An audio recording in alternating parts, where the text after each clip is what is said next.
राधे कृष्ण आपण मैंने समस्ते केमिति अछंती आशा करे आपण मैंने समस्ते कृष्ण को कृपारू बहुत भले थिबे और खुश रे थिबे। आज ही वीडियोटी रे आमे जानिबा आपण मानक प्रेम जीवन विषय रे कि आपण प्रेम जीवन रे आगो को कौन घटना घटिबा पई जाउछि।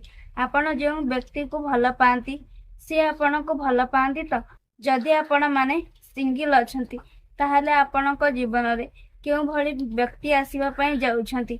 आज ये वीडियो रे आमे सही विषय रे जानिबा। तेबे आसंतु आमे ए वीडियोटी को आरंभ करिबा। किंतु हाँ ता पूर्व मु आपण मानक गोटे कथा कहि रखुची। आपण मान तो जानछंती मु गोटे हैंडीकैप छ। जदि आपण माने मते आउ टिके सहयोग करिवे ताहले मो चैनलटी शीघ्र शीघ्र आगो को ग्रो हे पारिबो। जदि आज रे वीडियोटी आपण मानक भल लागे ताहले दया करी संग मानक सहित वीडियोटी को शेयर करिवे एवं चैनल को सब्सक्राइब करिवे। पाखरे थिबा बेल आइकन ऊपर प्रेस कर देबे। सेमति रे मोर सब प्रथम वीडियो रो नोटिफिकेशन आगे आपण मानक पाखरे पहुंची जिवो। एबे चलंतु आमे आउ देरी करिबानी आज रो एही वीडियो को आमे आरंभ करिबा। आपण माने केबे भाबिछंती कि आपण मानक प्रेम जीवन रे आगो को कौन घटना घटिया पई जाउछि एवं आपण जहा को भल पाउछंती सी आपण को भल पांती कि नाही ता विषय रे आसंतु आमे जानिबा। किंतु ता पूर्व आपण को तीन गोटे फूल मध्यरु गोटे फूल को बाछिया पई पड़िबो। एही अनुसार मु आपण मानक भविष्यत विषय रे आपण मानको जणाइबी। आपणक मन जे फूल को बाछिबो सेही फूल अनुसार आपण जानिबे आपणक भविष्यत प्रेम जीवन विषय रे किछि रोचक संकेत। तेबे आखि बंद करंतु एवं निज पसंदर व्यक्ति को मन पकांतु, गभीर निश्वास नियंतु एवं एही तीन गोटे फूल मध्यरु कौनसी एक गोटे फूल को बाछि नियंतु। आपनक सामने प्रथम फूल अछि लाल गोलाप, द्वितीय फूल अछि हलदिया सूर्यमुखी, तृतीय फूल गोलापी पद्म। एबे मो आपण मानको 10 सेकेंड रो समय देउछि। जेउ फूलटी आपण मानको अधिक आकर्षित करूची आपण एबे सही फूलटी को बाछि नियंतु। एबे 10 सेकेंड रो समय आपण मानक पई आरंभ हैला।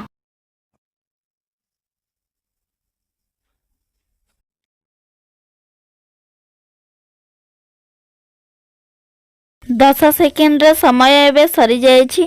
मु भाबुची आपण माने आपण मानक पसंदर फूल को एबे बाछि नेथिबे। जदि आपण माने बाछि छंती एही प्रथम लाल गोलाप फूलटी को ताहेले एही फूल हेउछि प्रेमर प्रतीक। आपनक हृदय बहुत सफा और सत्य अटे। आपण जेते बेले जहा को भल पाउछंती संपूर्ण हृदय रु भल पाउछंती। आसंता किछि मास मध्य रे आपनकर कौनसी गोटे नुवा संपर्क सृष्टि हेबा पई जाउछि बा पुणी थरे आपनकर जेउ पुराना संपर्क रहिछि ताहा कौनसी कारणरू विच्छेद घटिथिला ताहा पुणी थरे आउ थरे जोड़ी हेबा पई जाउछि। एमिति हेई पारे जहा को आपण जानि नथिबे केही जने अजଣା व्यक्ति आपनक सहित बंधुता करिवे। आपनक सहित तांकर बंधुता हबो। आउ जदि आपण सिंगल अछंती ताहेले आपनकर गोटे विश्वस्त व्यक्तिक सहित परिचय होई पारे। जदि आपण माने प्रेम संपर्क रे अछंती तेबे आपनक संपर्क रे हेइथिबा भूल बुझाबना से सब अति शीघ्र दूर हेबा पई जाउछि। एमिति भी हेइथिबा आपनकर कोनोसी एक कारणरू झगड़ा हेइथिबो। आपण परस्पर सहित कथा हो नथिबे, केही काहा को चाहू नथिबे, सब बेले बहुत झगड़ा करथिबे। नहले आपण जहा को भल पाउछंती से सब बेले आपण को ब्लॉक करथिबे बा इग्नोर करथिबे। किछि मास आपणकर और तांकर सब दिन झगड़ा होथिबो। भय करंतु नाही, एबे आपणक खराब समय सरी गला। एथरा आपणक भल समय आरंभ हेबा को जाउछि। जहा भी समस्या असुविधा आपणक संपर्क रे थिला से सब एबे दूरे जीवो आ आपणक संपर्क पुणी आग भली हे जीवो। सी जो आपणको प्रति छोट छोट कथा रे भूल बुझुछंती सब बेले आपणक भितरे झगड़ा होउची से सबुर अंत खूब शीघ्र घटिबा को जाउची। आपणक जीवन रे पुणी थरे खुशी फेरिबो। ଆଉ ସିଏ ଆପଣଙ୍କୁ ଏତେ ଭଲ ପାଇବା ଦେବେ ଯେ ଆପଣ ଯାହାକି କେବେ କଳ୍ପନା ମଧ୍ୟ କରିନଥିବେ। ଏବଂ ସିଏ ଯଦି ଆପଣଙ୍କୁ ବ୍ଲକ୍ କରିଥିବେ କି ଇଗ୍ନୋର କରିଥିବେ ତାହେଲେ ସେ ଆପଣଙ୍କୁ ଅନବ୍ଲକ୍ କରିବେ ଆଉ ଆପଣଙ୍କୁ ବହୁତ ଭଲ ପାଇବେ, ଆପଣଙ୍କୁ କ୍ଷମା ବି ମାଗିବେ। ଯଦି ସିଏ କୌଣସି ଦୂର ଜାଗାକୁ ଯାଇଛନ୍ତି କିମ୍ବା କୌଣସି ବାହାର ଜାଗାରେ ରହିକି କାମ କରୁଛନ୍ତି ତାହେଲେ ସିଏ ଆପଣଙ୍କ ପାଖକୁ ଫେରି ଆସିବେ।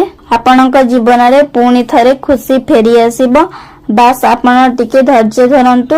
ଆପଣଙ୍କ ପାଇଁ ପରାମର୍ଶ ହେଉଛି କୌଣସି ନିଷ୍ପତ୍ତି ତରବରିଆ ହୋଇ ନିଅନ୍ତୁ ନାହିଁ, ସବୁବେଳେ ଧୈର୍ଯ୍ୟ ଧରନ୍ତୁ। ଆପଣ ଏହି ପରାମର୍ଶକୁ ମାନିଲେ ଆପଣଙ୍କର ମଙ୍ଗଳ ହବ। ଏବେ ଆସନ୍ତୁ ଆମେ ଜାଣିବା ଏହି ଦ୍ୱିତୀୟ ଫୁଲ ବିଷୟରେ। ଯଦି ଆପଣ ମାନେ ଏହି ଦ୍ୱିତୀୟ ଫୁଲଟିକୁ ବାଛିଛନ୍ତି ବା ସୂର୍ଯ୍ୟମୁଖୀ ଫୁଲ, ତାହେଲେ ଆସନ୍ତୁ ଜାଣିବା ଆପଣଙ୍କ ଜୀବନରେ କଣ ରହିଛି। ଆପଣ ବହୁତ ସକାରାତ୍ମକ ଚିନ୍ତାଧାରାର ବ୍ୟକ୍ତି। ଆପଣଙ୍କ ପ୍ରେମ ଜୀବନରେ କିଛି ବିଳମ୍ବ ହୋଇପାରେ। ଯାହା ଆପଣଙ୍କୁ ମିଳିବ ତାହା ଦୀର୍ଘ ସମୟ ପର୍ଯ୍ୟନ୍ତ ସ୍ଥାୟୀ ହେବାର ସମ୍ଭାବନା ରହିଛି। କୌଣସି ପୁରୁଣା ବନ୍ଧୁ କିମ୍ବା ପୁରୁଣା ପରିଚିତ ବ୍ୟକ୍ତିଙ୍କ ସହ ନୂଆ ଭାବନା ସୃଷ୍ଟି ହୋଇପାରେ। କିନ୍ତୁ ଆପଣ ଯଦି ପାଠ ପଢୁଥିବେ, ଛାତ୍ରଛାତ୍ରୀ ହୋଇଥିବେ, ତାହେଲେ ଆପଣ ମାନେ ଏବେ ସେଇ ସବୁକୁ ଛାଡି ନିଜ କ୍ୟାରିୟର ପ୍ରତି ଧ୍ୟାନ ଦେବା ଆବଶ୍ୟକ। ଯାହା ଜଣା ପଡୁଛି ଆପଣ ଜମା ବି ନିଜ କ୍ୟାରିୟରକୁ ଧ୍ୟାନ ଦଉନଥିବେ। ଏବେ ଏହି ସମୟରେ ଆପଣଙ୍କ ପାଇଁ ନିଜ କ୍ୟାରିୟର ପ୍ରତି ଧ୍ୟାନ ଦେବା ଆବଶ୍ୟକ ଓ ନିଜ ଆତ୍ମବିକାଶ ଉପରେ ଧ୍ୟାନ ଦେବା ଆବଶ୍ୟକ। ତାହା ମାନିଲେ ଆପଣଙ୍କର ମଙ୍ଗଳ ହବ। ଯଦି ଆପଣ ବାଛିଛନ୍ତି ଏହି ତୃତୀୟ ପଦ୍ମ ଫୁଲକୁ, ତାହେଲେ ଆସନ୍ତୁ ଆମେ ଏହି ପଦ୍ମ ଫୁଲ ବିଷୟରେ ଜାଣିବା କି ଆପଣଙ୍କ ଭବିଷ୍ୟତକୁ ନେଇ ଏହି ଫୁଲଟି କଣ କହୁଛି। ଆପଣ ଜଣେ ଭାବପ୍ରବଣ ଏବଂ ଆଧ୍ୟାତ୍ମିକ ଚେତନାର ବ୍ୟକ୍ତି ବିଶେଷ। ଆପଣ ସବୁବେଳେ ଭଗବାନଙ୍କୁ ବହୁତ ଭଲ ପାଆନ୍ତି, ତାଙ୍କୁ ବହୁତ ଭକ୍ତି କରନ୍ତି, ଭଗବାନଙ୍କୁ ବହୁତ ପୂଜା କରନ୍ତି। ଆଉ ଆପଣ ଜଣେ ଭାବପ୍ରବଣ ମଣିଷ, କାହିଁକି ନା ଅତି ଛୋଟ ଛୋଟ କଥାରେ ଆପଣ ମାନେ କାନ୍ଦି ପକେଇବା ବା ମନ ଦୁଃଖ କରିବା, କେହି ଯଦି କିଛି ପଦେ କଥା କହିଦେଇଥିବ ତ ତାକୁ ଧରି ବସିବା, ଆପଣ ଟିକେ ଏଇଭଳି ମଣିଷ ଯାହା ଜଣା ପଡୁଛି। ତଥାପି ଆପଣଙ୍କର ଆଗାମୀ ସମୟରେ ଏମିତି ଜଣେ ବ୍ୟକ୍ତିଙ୍କ ସହ ପରିଚୟ ହୋଇପାରେ ଯିଏ ଆପଣଙ୍କୁ ବହୁତ ସମ୍ମାନ ଦେବେ ଓ ଆପଣଙ୍କୁ ବହୁତ ଭଲ ପାଇବେ। ଗୋଟିଏ ନୂଆ ସମ୍ପର୍କର ଆରମ୍ଭ ହେବାକୁ ଯାଉଛି। କୌଣସି ନିଷ୍ପତ୍ତିକୁ ତରତରିଆ ଭାବରେ ନିଅନ୍ତୁ ନାହିଁ।